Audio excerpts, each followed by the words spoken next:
السلام عليكم، واش اخباركم؟ لاباس عليكم؟ كنتمنى ان شاء الله تكونوا كلكم مزيانين وتكونوا كلكم صحه جيده. لا فيديو ديالي لقاكم على خير وبخير. لا فيديو جديد وكوموند جديده ضمن سلسله تحضيرات شهر الكريم شهر رمضان.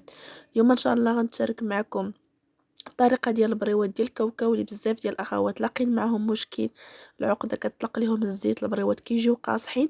شوفوا معايا المقادير وطريقه التحضير ديال هاد البريوات هادو اللي كيجيو معلكين وكيجيو شاربين العسل وكيجيو هكا في المنظر ديالهم زوينين. شوفوا ان شاء الله نشارك معكم كلشي بادق التفاصيل. ما تنسونيش ملايكاتكم وبارطاج لا فيديو. غادي نعطيكم يعني الكميه اللي خرجت ليا. هاد الكميه ديال الكاوكاو اللي غنخدم معكم اليوم. وقبلوا على الصوت ديالي اختكم راني عيانه. وما تنسونيش ملايك لا فيديو. وهنايا غادي نبداو على بركة الله بالمقادير وطريقة تحضير بريوات بالعقدة ديال الكاوكاو اللي كيجيو معلكين وشاربين العسل.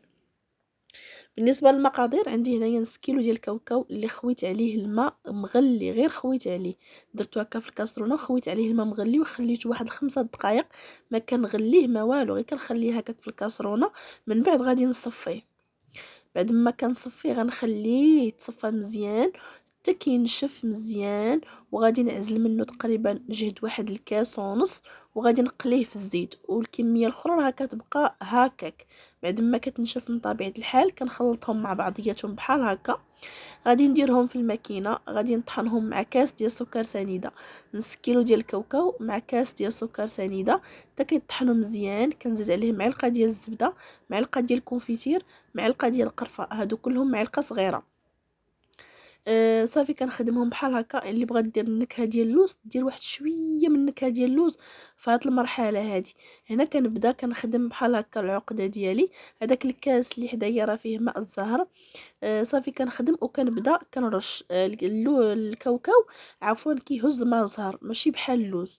المهم كنبقى كنعرك بحال هكا. في حاله طلق ليكم العقده طلقات ليكم الزيت بزاف غتاخدوا ماء الزهر وغتغليوه بحال هكا جهد شي نص كاس.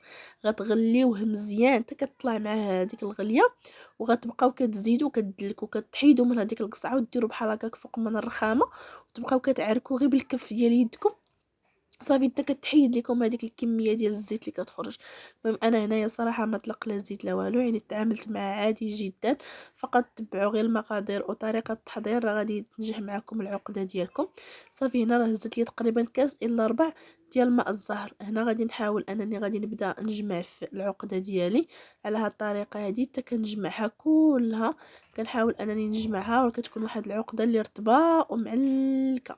نتوما شوفوا معايا كنشكلها كيف ما بغيت، كنكورها نشكلها بودان.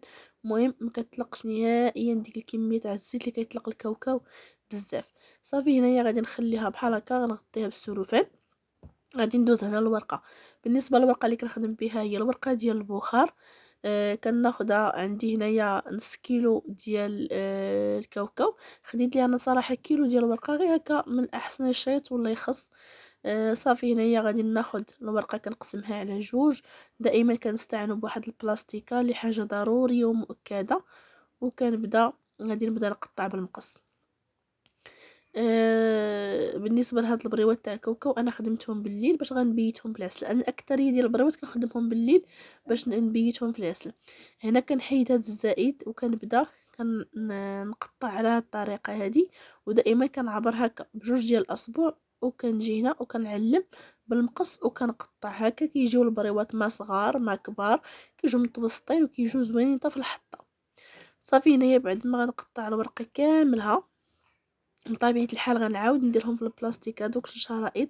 ما غاديش نخليهم بلا بلاستيكه باش الورقه ما كتنشفش وكتعذبني من بعد، لان الورقه الا نشفات غتعذبكم بالخصوص هذه ديال البخار الا نشفات.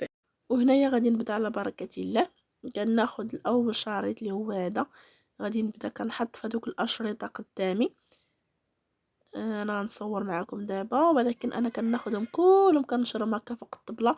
كنجلس فوق الكرسي وكنبدا يعني كنشكل فيهم. هانتوما شوفوا الاشرطه يعني جاو حجم ما كبير ما صغير. وديك الزلافه راه كنديروا فيها شويه الماء مع الدقيق. بغيتو ديروا حتى البيض تقدروا ديروا البيض. كندير شويه هكا في الاصبع ديالي وكنحطو بحال هكا على هاد الطريقه هادي. كنوزعو على دوك الحاشيه الاخرى ديال الورقه. كناخد من العقده، بالنسبه للعقده ديروا فيها غير 9 غرام، يعني راه كافيه بالنسبه للبريوات. كنشكلها كويرات بحال هكا وكنحطهم هنايا فوق من الورقه. نفس الطريقه غندير للثانيه وغادي نعاود ندير حتى للثالثه، وكنبدا كنشكل فيهم بحال هكا. يعني التشكال ديال البريوات العادي. اللي عنده مشكل في التشكال تخلوها لي في التعاليق، وان شاء الله غنشارك معكم فيديو قصير خاص بالطريقه باش كيفاش نشكلوا البريوات. ودائما البريوات ما يتزيروش بزاف وما يترخفوش بزاف، لانهم الا تزيروا بزاف غيطرطقوا لكم في الوقيته ديال القلي، واذا رخفتوهم بزاف غادي يتخرج لكم هذيك الحشوه منهم. صافي انا غنبقى على هاد الطريقه هادي. اين فوا كنكملهم في الوقيته فاش نكملهم كندير الزيت كتسخن وغادي نبدا نقلي فيهم، ما كنخليهم لا ينشفوا لا والو، يعني ديك الساعه غير نكملهم وغادي نبدا نقلي فيهم. الزيت كتكون سخونه، العافيه كتكون منقوصه. نقصوا العافيه وخلوا البريوات يطيبوا على خاطرهم. حتى كيطيبوا كنديرهم في العسل ديالهم وكيباتوا في العسل. صافي بعد ما كنقليهم هنا الغد لي في الصباح غنبيتهم، يعني كيباتوا في العسل، وهنا كنصفيهم. شوفوا معايا ما شاء الله اللوين اللي حصلنا عليه، زائد انه كيجوا معلكين، كيجوا مقرمشين، كيجوا كيدوبوا في الفم. جربوهم بهذه الطريقه هذه بهذاك المذاق ديال الكاوكاو. واخا صراحه ماشي بحال المذاق ديال اللوز، ولكن حتى هما كيجيو بنانين. كتجي فيهم ديك النسمه ديال الكاوكاو. وهنا شوفوا معايا على التعليكه كتكون لداخل ما كيجيوش قاصحين. بالنسبه للثمن ديالهم هو 100 درهم الكيلو. بالنسبه للطلبيه كانت عندي اليوم هي هذه. بالنسبه للكميه اللي عطاتني نص كيلو ديال الكاوكاو عطاني 2 كيلو ونص ديال البريوات. وهنايا غادي نخليكم على خير وبخير، ان شاء الله نتلاقاو في فيديو جديد. متنساونيش من لايكاتكم، بارطاج لا فيديو. خليتكم على خير ومع السلامه.